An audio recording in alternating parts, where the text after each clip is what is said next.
Happy Wednesday po sa ating lahat. Ako si Benison Estareja.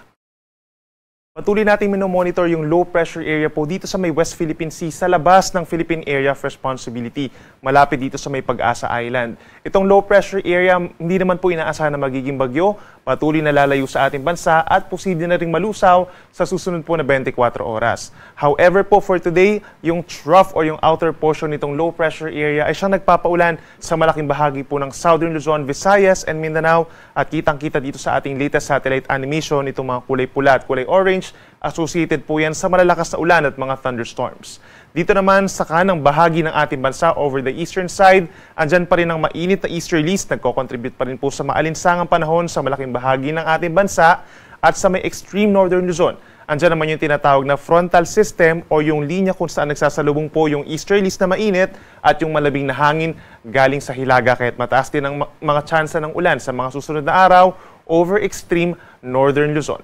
Base naman sa ating analysis, bagamat madalas ang mga magiging pag-ulan natin sa mga susunod na araw, wala namang inaasahang magiging bagyo na mabubuo o papasok ng ating PAR sa mga susunod na araw.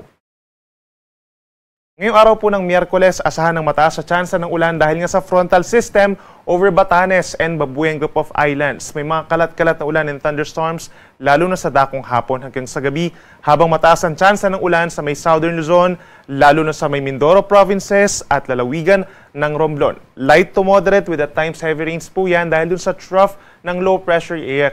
Mag-ingat po sa mga posibleng pagbaha at pagguho ng lupa. Dito naman sa natitirang bahagi ng Mimaropa, Bicol Region, some areas in Calabarzon as well as Aurora, partly cloudy to cloudy skies po tayo at meron din tsansa ng mga pag-ulan. Umaga pa lamang at maaaring magpatuloy yan sa hapon hanggang sa gabi. And over Metro Manila, rest of Central Luzon and rest of Northern Luzon, fair weather conditions or minsan maaraw pa naman po sa umaga hanggang sa tanghali. May kainitan pagsapit na tanghali lalo na sa mga kapatagan at sa dakong hapon hanggang sa gabi mataas ang tsansa ng mga pag-ulan at mga isolated lamang na thunderstorms. Over Metro Manila, mainit pa rin po mula 26 to 34 degrees Celsius, habang sa may Baguio City naman, presko pa rin mula 17 to 26 degrees Celsius. Sa ating mga kababayan po sa lalawigan ng Palawan, as well as Western Visayas and Negros Island region, asahan po ang mataas sa tsansa ng mga pag-ulan.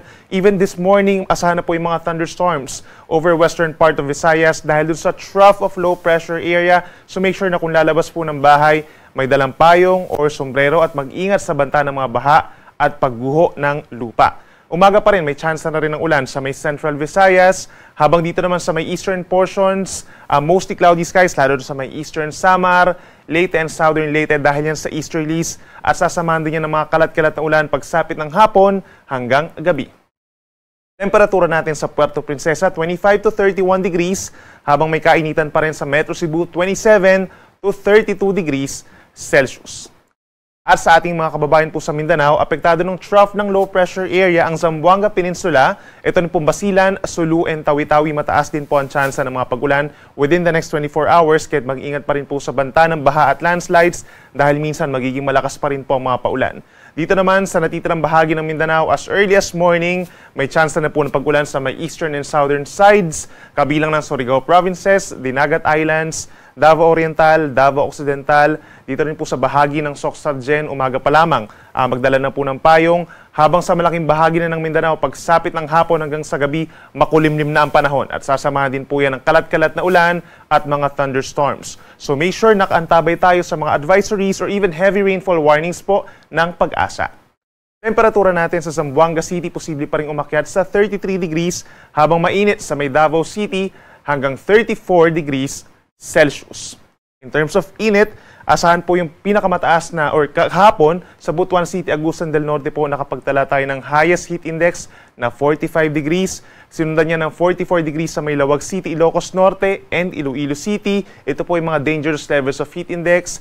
Gayun din sa may southern part of Metro Manila, umabot sa 42 degrees sa may Pasay, habang sa may northern portion of Metro Manila sa Quezon City hanggang 40 degrees ang naramdamang init kahapon. Pero ngayon po, aasahan pa rin sa may Butuan City hanggang 45 degrees po na heat index. Gayun din sa Metro Manila, between 40 to 42 degrees ang maximum heat index for today. At susundan niya ng 44 degrees na delikadong heat index sa may Lawag City, Dagupan City, Apari Cagayan, and Masbate City. Kaya paalala pa rin sa ating mga kababayan, na hindi naman po makakaranas ng malalakas sa mga pag-ulan for today. Expect pa rin po na magkakaroon pa rin ng direktang sikat ng araw na medyo masakit po sa ating katawan, sa ating balat. Kaya uminom pa rin ng tubig at magdala ng pananggalang sa init, gaya po ng payong, sombrero at para presko ang pakiramdam, magdala na rin po ng pamaypay. Base naman sa ating latest heat index map, asahan po yung mataas na tsansa ng mga delikadong heat indices sa may Ilocos region, sa mga kapatagan po ng Cagayan Valley, Aurora, Zambales, ilang bahagi pa ng Bicol Region, Northern Samar at ilang bahagi ng Caraga Region and Zamboanga Peninsula. Para sa karagdagan pa pong heat index forecast, bisitahin lamang po yung pag-asa.dosc.gov.ph/weather/heat-index. Para naman sa maglalayag nating mga kababayan, in the coming days, wala naman tayong asahang gale warning, bagamat mataas na yung tsansa ng ating mga magiging pag-ulan. May mga thunderstorms po tayo, kaya posibleng umakyat pa rin sa 1.5 metro ang taas ng mga pag-alon sa malaking baybayin po ng ating bansa. Pinakamataas dito sa may parting extreme northern Luzon, sa may Batanes, posible pa siyang umabot hanggang 2 metro.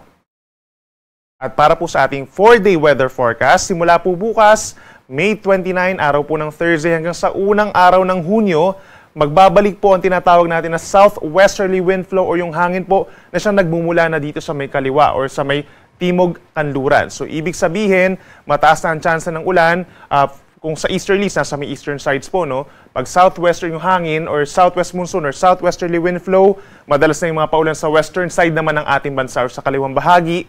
Yung facing the West Philippine Sea, Ilocos Region, Cordillera Region, bahagi pa po ng Central Luzon, lalo na sa may Zambales, Bataan, dito rin po sa may western side ng Southern Luzon, itong Palawan, Occidental Mindoro, Batangas, Cavite, and even Metro Manila, matataas po ang tsansa ng mga pag-ulan sa susunod na 4 na araw. Yung nature ng paulan po kapag meron tayong southwesterly wind flow ay medyo kakaiba rin po sa easterlies, no? Pabugso-bugso, mga light to moderate rains, at kapag malakas yung ating habagat or yung southwest wind flow, pabugso-bugso rin yung malakas na hangin at mga pag-uulan. Kaya mag-ingat pa rin sa banta ng mga pagbaha at pagguho ng lupa.